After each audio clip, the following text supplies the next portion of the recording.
across various prestigious institutions. Dr. V. Srinathachari sir has also actively engaged in various TV programs contributing to the education and development of a wide audience. He did his Masters in English Literature with distinction from Osmania University, Hyderabad. He was awarded MPhil from Madurai Kamaraj University, Tamil Nadu and PhD from Osmania University, Hyderabad. His book, Handy Crystals, is the first book from India to get a Guinness World Record with the longest title in 2010. The title itself consists of 1,886 words. It is a bilingual book with an interesting cartoons on every page. Palamuru University is the first and only Indian university with a Guinness World Record. We are proud of you, sir, and you are a great inspiration to all of us. He is titled with Ekavira and Sanghamitra for his great contribution. Dr. Vangipuram Srinathachari Garu has launched an e-book on Amazon with the title Know Your Most Dominant Learning Styles and Succeed in Examination for the benefit of Telugu medium students and job aspirants. He is a sought-after personality development trainer and a motivational speaker. Recently wrote a book, An Invaluable Invocation for the Universal Peace and Harmony, which worth about 5 crores. సామాన్యుడి ఆవేదనను, ఆక్రోధనను, ఆగ్రహాన్ని అత్యంత health honours mobile app. He is also a lyricist of famous youth motivational song Taram Taram Nirantaram. He also gave a dubbing voice for an actor in a movie. We are also happy, sir, that you acted in a movie as a politician and did your best.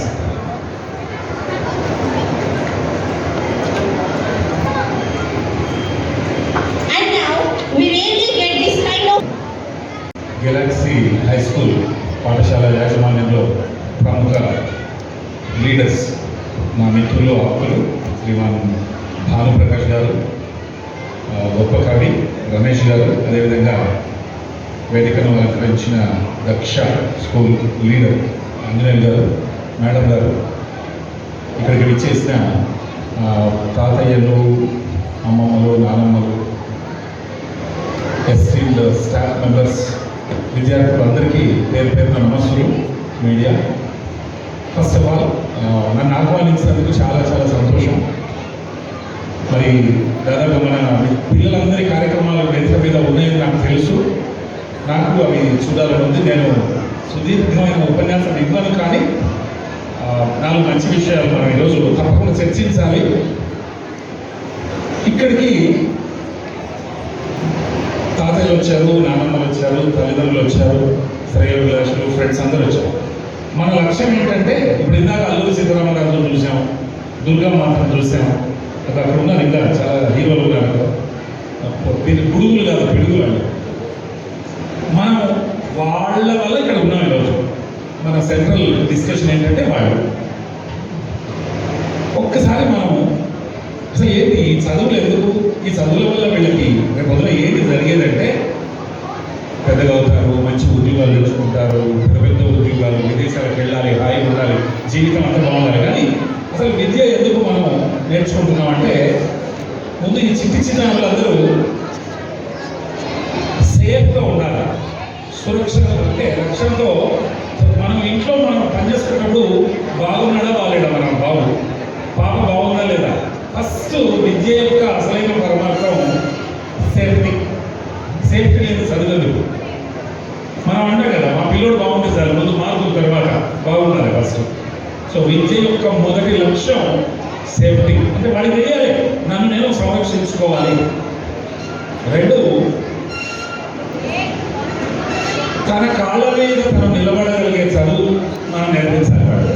వాడి కాళ్ళ మీద వాడు ఉద్యోగం చేస్తాడా, లేకపోతే ఏదైనా ఒక సంస్థను స్టార్ట్ చేసి 10 మందికి ఉద్యోగం ఇస్తాడా. దీని ఏమంటాము, స్వావలంబన, సెల్ఫ్ రిలయన్స్. తన కాళ్ళ మీద తను నిలబడగలగాలి. అది నిజమైన చదువు. స్వామీజీ అంటారు, వివేకానంద స్వామి, నిజమైన చదువు అంటే కేవలం డిగ్రీలు కాగితాలు కాదు, తన కాళ్ళ మీద నిలబడి ఎవరినో దేహి అని అడగకుండా తన ఉపాధి మార్గాన్ని తాను ఎంచుకొని అవసరమైతే 10 మందికి వాడు ఆసరా కాగలగాలి. అలాంటి చదువులు చెప్పాలి. ఇది రెండు చదువు యొక్క అసలు సిసలైన లక్ష్యం.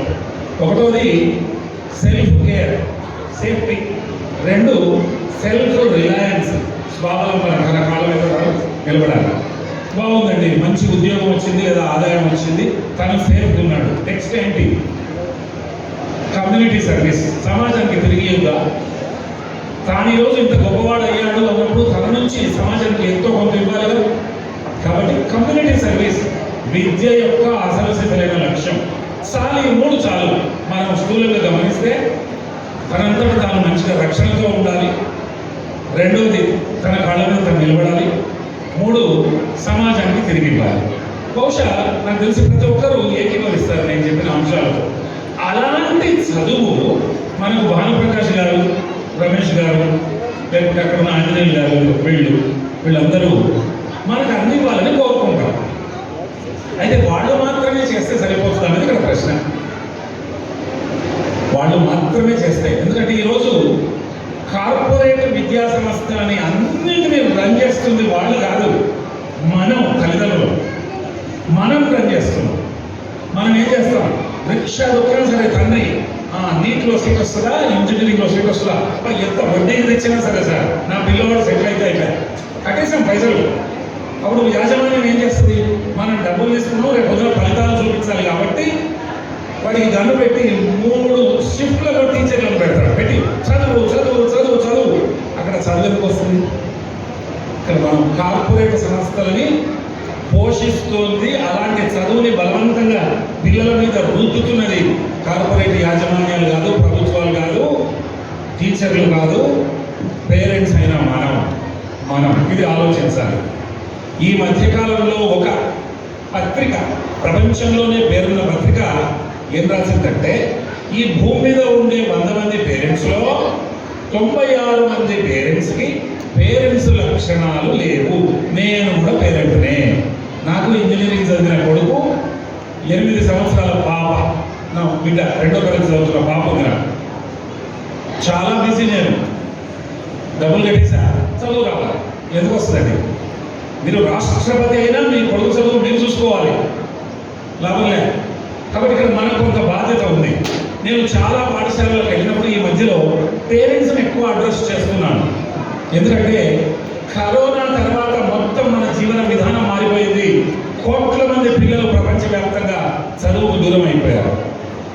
ఇప్పుడు మనందరం టీచర్స్ రిక్వెస్ట్ చేసి మన పిల్లల్ని వాళ్ళ దగ్గర పెట్టి వాళ్ళకి స్వేచ్ఛనిచ్చి ఈ లాస్ ఏదైతే జరిగిందో మా పిల్లలకు బాగా చదువు చెప్పండి అని వాళ్ళ వెనుకబడాలి. ఇప్పుడు మనందరం అప్పుడు వాళ్ళకి స్వేచ్ఛనిస్తే వాళ్ళు నిజంగా కూడా మన పిల్లలకి సహాయం చేస్తారు. ఇక్కడ నేను ఒక మాట చెప్తున్నాను. నేను ఒక 5 నిమిషాలు మాట్లాడతాను. 5 నిమిషాల కంటే ఎక్కువ మాట్లాడను. బహుశా నేను చిన్న పొట్టి కథ చెప్తాను మీకు. ఒక స్కూల్ పిల్లవాడిని వాళ్ళ నాన్న స్కూల్కు ఆలస్యంగా డ్రాప్ చేసి పోయాడు. ఏదో 9:30కు పోయాడు. 9:40కి డ్రాప్ చేస్తే టీచర్ అమ్మ వాడిని దెబ్బేసింది. లేట్కి వచ్చావు కదా, పనిష్మెంట్. వీడు చాలా గట్టివాడు. ఏం టీచర్, మా నాన్న లేట్గా డ్రాప్ చేస్తే నన్ను కొడతారా? ధైర్యంగా అడిగాడు. టీచర్ మంచి టీచర్ కాబట్టి నెక్స్ట్ డే వాళ్ళ నాన్న వచ్చాక అడిగింది, సరే మీరు చేసిన తప్పుకి వాడికి దెబ్బ తగిలింది, వాడు నన్ను అడుగుతున్నాడు, నేనేం చెప్పాలి? తప్పు మీది, వాడు నన్ను ప్రశ్నిస్తున్నాడు, శిక్ష వాడిగా అని. వాళ్ళ నానేమన్నాడు తెలుసా? వాళ్ళ అమ్మ లేట్గా రెడీ చేసింది, నేనేం చేయాలి? వాళ్ళ అమ్మ లేట్గా రెడీ చేసింది. టీచర్ అమ్మ మంచిది. నెక్స్ట్ డే వాళ్ళ అమ్మ దగ్గర పోయింది. అమ్మ మీరు చేసిందట తప్పు, మీ అబ్బాయికి దెబ్బలు పడ్డాయి. ఆహా, బాగా చెప్తారు పంతులమ్మ, పాలాయన లేట్ వచ్చాడు, పాలు తాపకుండా నేను పంపుతున్నా. బాగా చెప్పిందా? టీచర్ అమ్మ పాలాయన దగ్గర పోయింది. చాలా వెరైటీ జవాబు చెప్పాడు వాడు. టీచర్ అమ్మ మనం తెలంగాణలో బర్రె అంటాం కదా, గేదె. ఈ బర్రె పిండినప్పుడు పాలు లేదు, అది ఇచ్చినప్పుడు మనం పిండాలమ్మా అన్నాడు వాడు తెలివిగా. ఎందుకు లేట్ ఇచ్చిందంటే లేట్గా గడ్డి తిన్నది కాబట్టి. లేట్ ఎందుకు గడ్డి తిన్నది? ఆ కుగ్రామంలో గడ్డి లేదు. పొరుగురి యానిమల్ హస్బెండరీ డిపార్ట్మెంట్ నుంచి ఒక లారీ వచ్చి లోడ్ అక్కడ దింపి వెళ్ళిపోతుంది. ఆ లారీ ఆ రోజు గంట లేట్ వచ్చింది. లేట్ వస్తే లేట్గా గడ్డేసాడు. ఈ టీచర్ అమ్మకు అర్థమైంది, లారీ దగ్గర వెళ్ళిపోయింది. ఏమయ్యా, నువ్వు తప్పు చేస్తే మా పిల్లోడికి దెబ్బ తగిలింది, వాడు నన్ను ప్రశ్నిస్తున్నాడు, నేనేం చెప్పాను? అతను అన్నాడు, అమ్మ చిన్న ఉద్యోగం తల్లి నాది, సీట్లోనే కూర్చుంటా లారీలో, క్లర్క్ సార్ చేస్తారమ్మా, మా సార్ ఆ రోజు గంట లేట్ వచ్చాడు తల్లి, అందుకే ఇలా జరిగింది అన్నాక మూలాలు తెలిసాయి టీచర్ అమ్మకి. ఓహో, ఆ క్లర్క్ సారు లేట్ వచ్చి రిజిస్టర్లో లేట్గా సంతకం పెడితే ఇది జరిగిందని అక్కడికి వెళ్ళి కారణం తెలిసింది. కానీ ఆ సంతకం పెట్టిన క్లర్క్ చూసి టీచర్ అమ్మ నోరు తెరిచింది. అని ఏంటంటే ఈ లేటుగా డ్రాప్ చేసిన పిల్లగాడి తండ్రే ఆడ క్లర్క్ సార్. ఈ తండ్రి ఒక రోజు లేట్ వచ్చి సంతకం పెడితే చక్రంలాగా తిరిగి దాని దెబ్బ ఎవరికి తగిలిందంటే స్వయాన తన కొడుకు తగిలింది. ఇక్కడ అందరూ వీడికి దెబ్బ తగిలించిన దానికి అందరూ కారణమే, ఏ ఒక్కరూ కారణం కాదు. అందరూ రీజనే, ఎవరూ రీజన్ కాదు. మనం అనుకుందాం, ఆ రోజు ఆయన లేట్ ఎందుకు రావాలి, లేట్ వచ్చాడు అనుకోండి, ఈ డ్రైవర్ కొంచెం స్పీడ్గా నడపచ్చు కదా, నేను ట్రాఫిక్ ఏముండదు కదా. కానీ అతను లేట్గా నడిపాడండి. ఆ రోజు వాడు దానా పెట్టవచ్చు కదా, గంట కోసం ఎందుకు ఆగాలి. పోనీ వాడు లేట్ ఇచ్చాడండి. ఆ రోజు అమ్మ పాలాయన కోసం ఎందుకు చూడాలి, వేరే ఏదైనా టిఫిన్ చేసి పెట్టవచ్చు కదా. చూసారా, అంటే ప్రతి ఒక్కరికి సమస్యను అక్కడికి ఆపే శక్తి ఉంది. ఎవరు తీసుకోవాలి బాధ్యత? నేను కరెక్టే, వాళ్ళది తప్పు. అంటే ఈ పిల్లవాడిని బాగుపరచాలంటే అందరి బాధ్యత ఉంది. Education is a team effort. గుర్తుపెట్టుకోవాలి, ఎడ్యుకేషనే కాదు, ఒక కుటుంబం, ఒక సమాజం, ఒక దేశం బాగుపడాలంటే ప్రతిదీ టీం వర్కే. అందరూ పనిచేయాలి. గుండె బాగుండాలి, ఊపిరితిత్తులు బాగుండాలి, మెదడు బాగుండాలి, కిడ్నీలు బాగుండాలి. దేనికదే ఇండిపెండెంట్, అన్ని ఇంటర్ డిపెండెంట్. కాబట్టి వాడు బాగా చదివి ఈరోజు బ్రహ్మాండంగా డ్యాన్స్ చేస్తాడు, చాలా బాగా డ్యాన్స్ చేస్తాడు, ఉపన్యాసం ఇస్తాడు. ఇందులో కనపడే విద్యుత్తు చదువులో కూడా కనపడాలి. రేపొద్దున ఆట పాటలలో కనపడాలి, సంస్కారంలో కనపడాలి, ప్రతి పనిలో కనపడాలి. కేవలం ఈ ఒక్క రోజులో కనపడితే లాభం లేదు. నేను చాలా సంతోషంగా గర్వంగా చెప్పగలను, భానుప్రకాష్ గారు నాకు దాదాపు 20 ఏళ్లకు పైగా ఆయన మిత్రులు. నేను ఇక్కడ యూనివర్సిటీలో పనిచేసేటప్పటి నుంచి, ఇంకా బాగా చెప్పాలంటే మా నాన్నగారు టీచర్, మా నాన్నగారి శిష్యుడు ఆయన విద్వత్తు గురించి నాకు తెలుసు. రమేష్ గారు వాళ్ళ గురించి నాకు తెలుసు. గతంలో ఒక 10 ఏళ్ల కింద వీళ్ళ స్కూల్లో టీచర్స్కి ట్రైనింగ్ ఇచ్చిన గుర్తు నాకు ఉంది. Very discipline. మేబీ 400-500 విద్యార్థులతో కాస్త ఈ స్ట్రెంత్లో ఉండవచ్చు, కానీ వాళ్ళ యొక్క వ్యక్తిగతమైన స్ట్రెంత్ టీచర్స్గా చాలా గొప్పది. అది నేను ఎండార్స్ చేయగలను, నేను చక్కగా రికమెండ్ చేయగలను. ఒక మంచి పాఠశాలలోనే మీరు మీ పిల్లల్ని చదివిస్తున్నారు. కానీ ఇంకా బాగా ముందుకు వెళ్ళాలంటే మాత్రం వాళ్ళ మీద వదిలేస్తే లాభం లేదు. నేను ప్రశ్న వేస్తున్నా, ఎంతమంది తల్లిదండ్రులకు మీ పిల్లల యొక్క టీచర్లు, సబ్జెక్టు టీచర్ల పేర్లు తెలుసు? వాడేదో 4th చదువుతుంటాడు, 5th చదువుతుంటాడు, Telugu, Hindi, English, maths, science, social, ప్రతి టీచర్ పేరు మీకు తెలుసా? తెలియకపోతే మీరు తప్పు చేస్తున్నారు. వాళ్ళు చెప్తారు. వాళ్ళు ఏమన్నా only Bhanuprakash sir, Ramesh sir phone నెంబర్లే కాదు, మిగతా వాళ్ళ టీచర్లను కూడా కనుక్కోవాల్సిన బాధ్యత మనకు ఉంది, మన పిల్లలు కాబట్టి. అయితే తల్లిదండ్రులుగా పేరెంటింగ్కి సంబంధించి ఒక్క 2 నిమిషాలు మాట్లాడి నేను ఆపేస్తాను. ఈ పిల్లలను 3 భాగాలు చేద్దాం. మనం 0 నుంచి 5 సంవత్సరాలు అయిపోయినా 2 నిమిషాల్లో ఆపేస్తాం. 0 నుంచి 5 ఏళ్ళు, 6 సంవత్సరాల నుంచి 12 ఏళ్ళు, 13 నుంచి 19 ఏళ్ళు. ఇట్లా చిన్నపిల్లల్ని పెంచడం 3 భాగాలుగా నిపుణులు చెబుతారు. 0 నుంచి 5. వీళ్ళు ఎట్లంటే 0 నుంచి 5 అంటే వీళ్ళను దేవుళ్ళు లాగా చూడాలట. మనం VVIPs లాగా చూడాలి. దేవుడు కాదు సార్ అంటే VVIP, ఒక గవర్నర్ లాగా, ముఖ్యమంత్రి లాగా చూడాలి. దేవుడు ఎట్లా చూస్తాం? కొట్టేది లేదు, తిట్టేది లేదు. వాడు చెప్పేది వినడం కాదు, శ్రద్ధగా ఆలోచించాలి. వాడు చాలా పెద్ద సైకాలజిస్టు. ఆ చిన్నది వాడు పెద్ద సైకాలజిస్టు. అభిమన్యుడి కథ తెలుసు. కడుపులో ఉన్నప్పటి నుంచే నేరుగా మొదలు పెడతారు. అమ్మగానే కళలు వాళ్ళు అంటారు, అమ్మ పడే ఆందోళన వాళ్ళు పడతారు. 2 పిల్లలు కడుపులో ఉంటే ఒకరినొకరు తన్నుకుంటారు, అక్కడే గొడవ స్టార్ట్ అవుతుంది. ఇది సైంటిఫికలీ ప్రూవెన్. ఒకరినొకరు తన్నుకుంటారు. వాళ్ళను కొట్టేది లేదు, ప్రేమలో చూడాలంటే. వాళ్ళని ఏం క్రమశిక్షణ పెడతారు? వీళ్ళు పెడతారు, వాళ్ళు వదిలేసేసారు. లేదు సార్, కొట్టది ఎక్కడ అవుతుంది? కొట్టేది లేదు. పిల్లలు మన ద్వారా ఈ లోకంలోకి వచ్చారు, మన కోసం రాలేదు. బిడ్డ నేను డాక్టర్ కాలేదు, నువ్వు కావాలి. బిడ్డ నేను యాక్టర్ కాలేదు, నువ్వు కావాలి. మన పిల్లలు మన ద్వారా లోకంలోకి వచ్చారు, మన కోసం రాలే. ఎవరైతే పట్టుబట్టి నువ్వు డాక్టర్ కావాలి, నేను పోలీసు, నువ్వు కావాలి, వాళ్ళు రాంగ్ పేరెంట్స్ నాతో సహా. ఒకవేళ అలాంటి ఆలోచనలో ఉంటే విరమించుకుందాం. లేదు సార్ నేను కొడతా, కొట్టే వాళ్ళకు చిన్న విషయం చెప్తున్నాను వినండి. తండ్రి కొత్త కారు తెచ్చుకున్నాడు, కొత్త కారు ఏదో తుడుచుకొని రిపేర్ చేస్తున్నాడండి ఈ తండ్రి. అయితే ఆ బానెట్ మీద ఏదో సుత్త పెట్టి ఏదో స్క్రూ చేస్తుంటే ఒక చిన్నారో కొడుకు వచ్చి అటువైపు స్క్రూ డ్రైవర్ తీసుకొని ఇప్పుడు కర్ర ఏదో గీరాడు. తండ్రి కోపం వచ్చింది, కొత్త కాదు కదా, తీసుకొని సుత్తే తీసుకొని ఎప్పుడు ఇంతే టప్ 4 సార్లు కొట్టాడు. ఆ సుత్త తీసుకొని వాడి చేతులు, వేళ్ళు, ఫింగర్స్ అన్ని మొత్తం చూరు అయిపోయాయండి. వెంబడి హాస్పిటల్కి పరిగెత్తారు. ఈయన కూడా బాధ, అసలు ఏంటి నేను ఇంత ఆవేశంగా పనిచేస్తుంది, కొత్త కాదు కదా.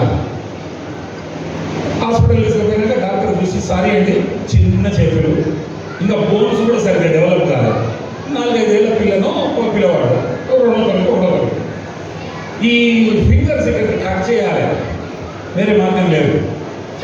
చేశారు, కట్టు పెట్టారు. అందరూ బాధపడుతున్నారు, అందరూ ఏడుస్తున్నారు. ఇంటికి వచ్చారు.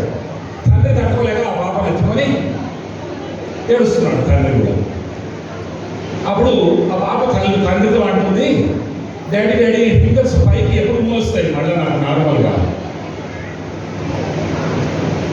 ఇటు రాని చెప్పేసి ఆ కారు అవతల వైపు తీసుకెళ్ళి ఆ కర్ర గీకింది చూపించింది ఆ పాప.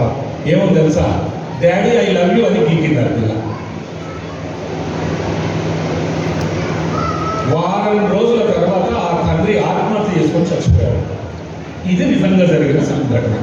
టీచర్లు, పిల్లలు, తల్లిదండ్రులు చిన్నారులను కొట్టాలనుకునేటప్పుడు నాతో సహా ఈ కథ గుర్తు చేసుకుందాం. సంతాన సాఫల్య కేంద్రాల దగ్గరికి వెళ్ళి కడుపు పండగ, ఒక్క బాబు పాప పుడితే చాలు అనుకునే తల్లులు, సర్వగసి ముందుగా మొత్తం కిరాయి తల్లులు, వాళ్ళ దగ్గరికి పోతే సంతానం కలిగిన వాళ్ళు చెప్తారు పిల్లల విలువ. మనకు దేవుడు పిల్లల్ని ఇచ్చాడు కదా, వాళ్ళని ఎలా చూసుకోవాలి, పని చేస్తా.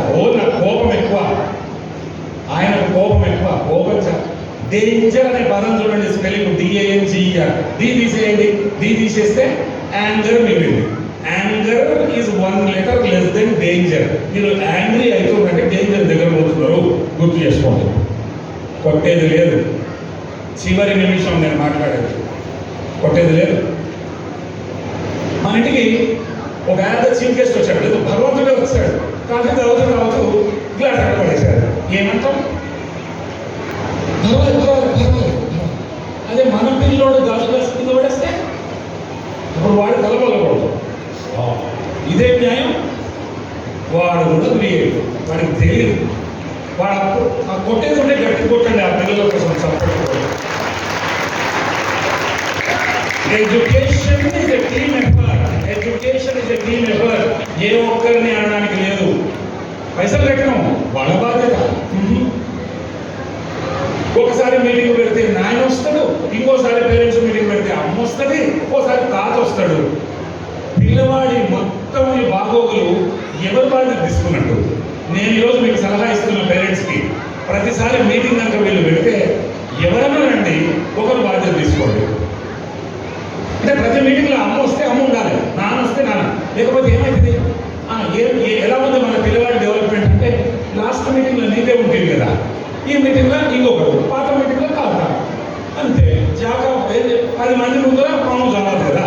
Too many cooks spoil the బ్రాత్. అందరు తల ఇంకో ఉప్పేస్తారు. వాడికి కావాలి ఆత్మరక్షణ, సేఫ్టీ, తన కాళ్ళ మీద తను నిలబడాలి, సమాజానికి రేపు పొద్దున సేవ చేయాలి.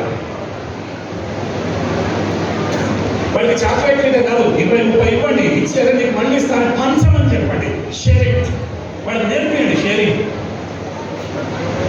సమాజం బాగుపడాలంటే ఒక పెద్ద మానసిక నిపుణుడు అంటాడు, ఒక వైద్యుల దగ్గరికి వెళ్ళి, లవ్, కేర్, షేర్. ఇవేనట సమాజాన్ని గొప్పగా తీసుకెళ్ళగలిగేది. Love, care, share. పిచ్చి మాటలు మాట్లాడకండి సార్, ఇంకేదైనా మంచి మాట చెప్పండి అని అడిగాలి ఈ డాక్టర్ని. అవునా, అప్పుడు ఏమి ఇస్తుంది? మళ్ళీ అదే సూత్రం, కొంచెం డోసు పెంచండి అన్నాడు ఆయన. Love, care, share. అది పనిచేయదు అంటే ఇంకా డోసు పెంచాలన్నమాట. ఎక్కువ ప్రేమించండి, ఎక్కువ షేర్ చేయండి, ఎక్కువ కేర్ చేయండి. కాబట్టి 0 నుంచి 5 ఏళ్ళు నో పనిష్మెంట్. 6 నుంచి 12 పెద్ద మేధావులు, చాలా పెద్ద మేధావులు, పెద్ద సైకాలజిస్ట్, వాళ్ళని కూడా కొట్టేది లేదు. అక్కడ మిలిటరీ డిసిప్లిన్ వాళ్ళ తల్లిదండ్రులు. మిలిటరీ డిసిప్లిన్ అంటే వాడు తప్పు చేస్తే అమ్మ నాన్న ఏమన్నారంటే, నువ్వు తప్పు చేసావు, అమ్మ నాన్న మేమిద్దరం డిసైడ్ చేసాము, నువ్వు చేసింది తప్పు, నువ్వు భోంచేయి, ఈరోజు నేను భోంచేయట్లేదు నువ్వు తప్పు చేసినందుకు. మనం తీసుకోవాలి పనిష్మెంట్. వాళ్ళకి ఏదు డ్యామేజ్ చేయదు, కాదు గుర్తుపెట్టుకోవాలి, మనం తీసుకోవాలి పనిష్మెంట్. ఇద్దరు ఒకే మాట మీద ఉండాలి. మళ్ళీ భార్య భర్త పక్కకు పిలిచి, అరే అన్నం తినని అన్నాడు కదా మీ డాడీ, తింటాడు పోరా అంటే కొంప కొల్లేరు, వాడు బాగుపోయాడు. ఆ ఇంట్లో ఒకటే మాట మీద ఉండాలి భార్య భర్త. నువ్వు చేసింది తప్పు, తప్పున్నారా, మేము పస్తులు ఉంటాం, నువ్వు బాగా తిను. వాడు తెలుస్తుంది ఏదో తేడా జరుగుతుంది, ఇది కరెక్ట్ కాదు, వాడు వింటాడు. జీవిత కాలానికి సరిపోతుంది ఆ పాఠం. కాబట్టి వాళ్ళను ప్రోత్సహించాలి. అసలు యథా రాజా కదా ప్రజ అండి, యథా మాతా పితరో తథా సుపుత్రః. ప్రిన్సిపల్ లేకొస్తే టీచర్ లేకొస్తారు స్కూల్. డిసిప్లిన్ అనేది అమ్మ నాన్నల నుంచి వస్తుంది. తండ్రి ఇట్లా నడిస్తే పిల్లగాడు కూడా అట్లా నడుస్తాడు.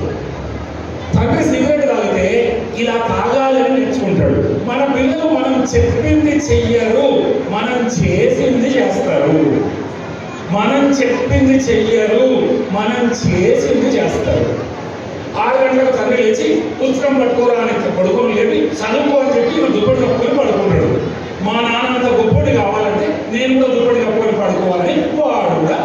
మనం చెప్పింది చెయ్యరు, మనం చేసింది చేస్తాం. అందుకోసం కౌన్సిలింగ్ సార్ 1 గంట దాకా టీవీ చూస్తున్నాడు సార్, 1 గంట దాకా చెప్పండి సార్, ఎందుకు చూస్తున్నాడు?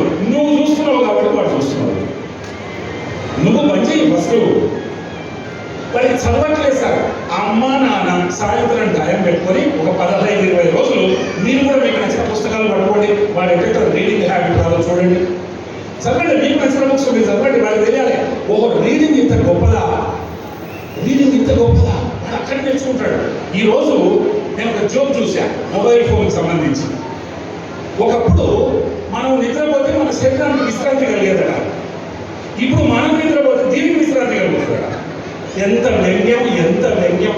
దీనంత మంచి వస్తువు, దీనంత చెడ్డ వస్తువు లేదు. మనం చెప్పినట్టు ఇది నాలి, అది చెప్పినట్టు మనం వినొద్దు. అమ్మ అంటది, మా పిల్లవాడికి ఫోన్ చూపకపోతే ముద్ద దిగదు. ఏం తల్లివమ్మా నువ్వు, ఏం తల్లివి తల్లి, ఏం నాయనవు నాయనా నువ్వు. నో నో, అది సర్వత్ర వారు చేయదు. Anything excess is poison, anything excess is poison. నేను చాలా మంచి మాటలు ఇంకో గంటసేపు చెప్తే మీరు ఎవరు ఉండరని నాకు తెలుసు, అందుకే చెప్పా. ఏది ఎక్కువైనా అది విషయంతో సమానం అయిపోయింది. కాబట్టి మీరు అన్నం కింద వేయండి, వాడు కింద వస్తాడు. మీరు చదవండి, వాడు వస్తాడు. వేద పాఠశాలలో వేదాలు వల్లిస్తారే పిల్లలు ఎట్లా వల్లిస్తారు? తరతరాలు మౌఖికంగా ప్రింట్ లేకపోతే ఎలా వచ్చినాయి మన యొక్క పెద్ద పెద్ద వాళ్ళ పురాణాలు ఎట్లా వచ్చినాయి మనకి? వల్లిస్తే బరువు ఎక్కువైపోయింది, పిల్లవాడి చదువు బరువు ఏం కాలే, మనకు శ్రద్ధ తగ్గింది. నేను పేరెంట్నే 30 సంవత్సరాల కింద ఈ చిన్నారులతో తల్లిదండ్రులట వారానికి 30 గంటలు గడిపే వాళ్ళట, క్వాలిటీ టైం 30 అవర్స్. ఇప్పుడు అది 18 నిమిషాలకు పడిపోయిందట. 18 నిమిషాలు ఆ వారానికి. ఆదివారం పక్కకు పెడితే 6 రోజులు, రోజుకు 3 నిమిషాలు. రోజుకు 3 నిమిషాలే మీరు చిన్నపిల్లవాడితో మాట్లాడితే వాడికి ప్రేమ, లాలన, పాలన ఏవో ఉంటాయి. వాడి స్కూల్లో మంచి దోస్తులు దొరికితే మన అదృష్టం, చెడ్డవాళ్ళు దొరికితే వాడు చెడ్డైపోతాడు. కాబట్టి పిల్లలతో ఎక్కువ సమయం గడుపుదాం. ఫోన్లు పక్కకు పెట్టండి అవసరమైనంత వరకు. టీచర్లకు స్వేచ్ఛనిద్దాం, పాఠశాలకు ఎక్కువ స్వేచ్ఛనిద్దాం. కరోనా వచ్చి పెద్ద గుణపాఠం నేర్పింది. మనం 100 సంవత్సరాల నుంచి చూసిన అతిపెద్ద విపత్తు కరోనా. చాలా గుణపాఠాలు నేర్పింది మనకు. కాబట్టి కాస్త మెల్లిగా నిదానంగా పాఠశాలతో టచ్లో ఉందాం. సబ్జెక్టు టీచర్ల గురించి తెలుసుకుందాం, వాళ్ళ పేర్లు తెలుసుకుందాం, వాళ్ళతో మాట్లాడదాం. ఏం జరిగిందో ప్రతిరోజు వాళ్ళని విచారిద్దాం.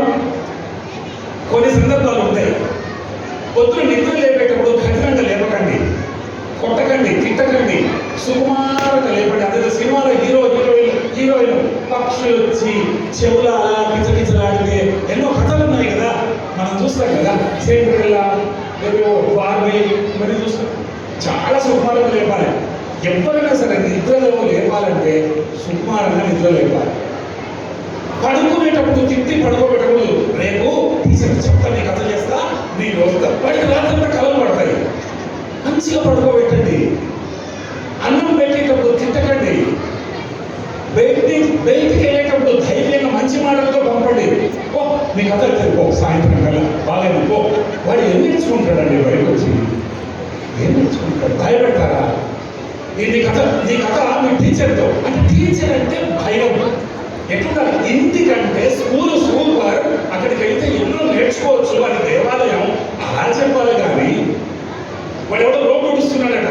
రోడ్డు ఊడుస్తుంటే ఒక తల్లిదండ్రులు చెప్తున్నాడట, ఇదో నువ్వు చదవకపోతే అట్లయితావు నీ బతుకు అని ఒక తండ్రి చెప్తున్నారు. ఇంకో తండ్రి సంస్కారవంతులు ఏం చెప్తున్నారు? బిడ్డ అక్కడ చూడు, నువ్వు బాగా చదువుకుంటే అలాంటి రోడ్డు లేకుండా చేస్తావు బిడ్డ, దేశంలో నువ్వు అట్లా చెయ్యాలి బిడ్డ. ఇంకా బాబు కొంత మంచి సంస్కారం. చూసేది ఒకటి, ఆ కళ్ళలో చూసే విధానంలో మారుతుంది. ఇది మనం నేర్చుకోవాలి ఫస్ట్. ఇక పెద్ద పిల్లలు ఉన్నారు కదా, లాస్ట్ నిమిషం 13 నుంచి 19, ఇది టీనేజ్ కదా. 13, 14, 19 చాలా పెద్ద పిల్లలు. వాళ్ళని కూడా కొట్టేది లేదు. వాళ్ళకి బాధ్యతలు అప్పచెప్పాలి. ఇంటికి రంగు వేయాలి బిడ్డ, నువ్వే డిసైడ్ చేయి కలర్. మనం ఇంటికి ఫలానా చోట కొనుక్కుందాం ఫ్లాట్, నువ్వు చూడు బాగుంటుంది, నువ్వు డిసైడ్ చేయి. ఓహో నాకు బాధ్యతలు అప్పచెప్తున్నారు అమ్మా నాన్న. సో ఏ పని చేసినా నన్ను పరిగణలోకి తీసుకుంటున్నారు. So I'm a responsible person. ఇది పేరెంటింగ్ అంటే 0 నుంచి 5, 6 నుంచి 12, 13 నుంచి 19, ఇక 20. మీరు ఎప్పుడైతే చిన్నపిల్లలను కొడితే తిడితే వీళ్ళు 23, 25 సంవత్సరాలు అయినాక సమాజ విద్రోహ శక్తుల్లాగా తయారై కోపం గల మనుషుల్లాగా ఇక మీరు ఎన్ని చెడ్డ లక్షణాలు ఈ సమాజంలో చూసి చీ అనుకుంటారో ఆ అవలక్షణాలన్నీ పుష్కలంగా మన పిల్లల్లోనే తయారవుతాయి. అది వద్దంటే ఒక ఫ్రెండ్, ఒక ఫిలాసఫర్ లాగా, ఒక మంచి వ్యక్తిలాగా మనం ఉండగలిగారు పిల్లలతో. నేను సలహా ఇస్తున్న భానుగారు, మీరైతే 14th నవంబర్ చిల్డ్రన్స్ డే కదా, ఆ రోజు తాతయ్యల దినోత్సవం చేయండి. మీరు వీలైతే తాతయ్యల దినోత్సవం, చిల్డ్రన్స్ డే కదా, తాతయ్యలు రావాలి. తాతయ్య తాతమ్మ ఎవరైనా ఒక్కరు వచ్చినా చాలు, ఇద్దరు వచ్చినా సరే. ఆ రోజు తల్లిదండ్రులు లాగదు, ఇక్కడికి వచ్చి తాతయ్యలు తాతమ్మల మధ్య చిన్నారులు ఆ రోజు ఒక మంచి విశేషమైన కార్యక్రమం నిర్వహించండి. పిల్లలకి ఓ తాతయ్య తాతమ్మ ఇంత గ్రేటా. ఎందుకు ఇప్పుడు అన్ని వృద్ధాశ్రమాలు వచ్చినాయి కదా, కాబట్టి ఆ భావనలు పక్కన పెట్టడానికి మీరు దయచేసి 14th నవంబర్ తాతయ్యల దినోత్సవంలో ఏదో ఒక కార్యక్రమం మీరు పాఠశాలలో చేయండి. తరువాత నేనైతే అంటే మా నాన్నగారి శిష్యుడు భానుప్రకాష్ గారు లేకపోతే నా మిత్రులని కాకుండా నేను కనుక నా కొడుకుని ఈ స్కూల్లో చేర్పిస్తే ఫస్ట్ నేను ఫీజు కడతాను. నేను ప్రశ్నలు అయ్యా ఆర్గ్యుమెంట్ పెట్టుకోను, ఫీజు కట్టి మొత్తం డిమాండ్ చేస్తా భానుప్రకాష్ నుంచి. నా కొడుకుకి ఇది రావాలి, అది రావాలి. మిమ్మల్ని నేను గౌరవించినా మిమ్మల్ని నేను డిమాండ్ చేస్తాను. కొంతమంది తల్లిదండ్రుల పరిస్థితులను బట్టి సరే పూర్తిగా ఫీజు చెల్లించలేకపోతే తర్వాత చెల్లిస్తామేమో, కానీ అక్కడ చాలా పిసినారులా ఉంటాం. నాకు ఇది రావట్లేదు అంటాం. ఎక్కడన్నా బంధువుల దగ్గరికి వెళ్తే మన వాళ్ళు ఏమంటారు? ఫస్ట్ బాగున్నారా. రెండోది పిల్లలు ఏం చేస్తున్నారు? పిల్లలు 100 వచ్చిందే మొన్న, ఇప్పుడు 99 వచ్చినాయి ఈ మధ్య. 100 వచ్చినాయట, 99 అయిందట ఈ మధ్య. మనం ఎప్పుడైనా పాస్ అయినా మనం చదివినప్పుడు 36 మార్కులు. ఎన్నిసార్లు వచ్చినాయి? 100 మార్కులు. మనం అలా 100 మంది అడిగితే వీళ్ళు ఏం చేస్తారు చెప్పునా? 110, 127 మొదలు పెడతారు వీళ్ళు. వాడికి చదువు వచ్చిందా లేదా చూడరు. పేరెంట్కి కావాలి 110 వేసేయి. అక్కడ మనం మోసపోతున్నాం, మన పిల్లలు మోసపోతున్నారు. అలా చెయ్యొద్దు. చాలా చక్కగా మా నాన్నగారు ఒక మంచి ఉపాధ్యాయుడు, నేను ఉపాధ్యాయుడి కొడుకును, నేను ఉపాధ్యాయుడి. ఇదే పాలమూరు యూనివర్సిటీలో నేను గర్వించే నా విశ్వవిద్యాలయం. నేను ఇప్పుడు రాజీనామా చేసి బయటకు వచ్చేసాను. నాది ఇదే ఊరు, మాది నాగరికర్ణం దగ్గర పెదవుతున్నారు. మా నాన్న శిష్యుడు, ఆయన సంస్కారం నాకు తెలుసు. మా నాన్న పట్ల గురువు పట్ల ఆయన గురుభక్తి ఎంతుందో తెలుసు. ఈ టీచర్లకు నేను ట్రైనింగ్ కూడా ఇచ్చా.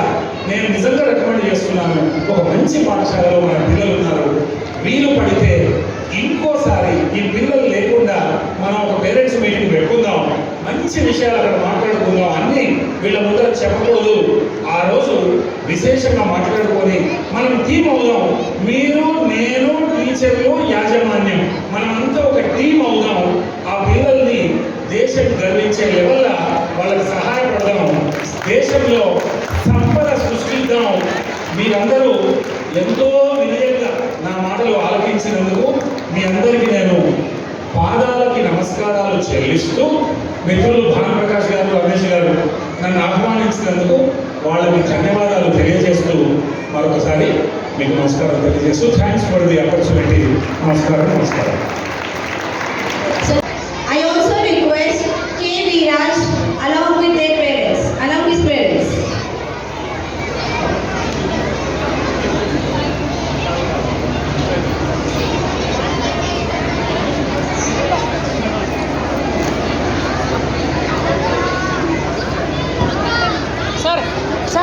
సార్ ప్లీజ్ సార్ రండి సార్.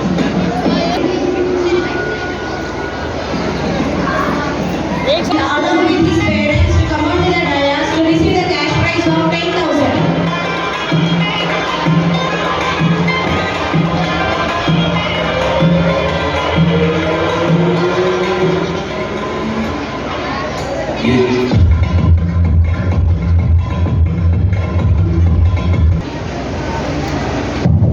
మనం చాలా కలలు కంటాము, గొప్పవాళ్ళు కావాలి, సౌకర్యాలు లేవని.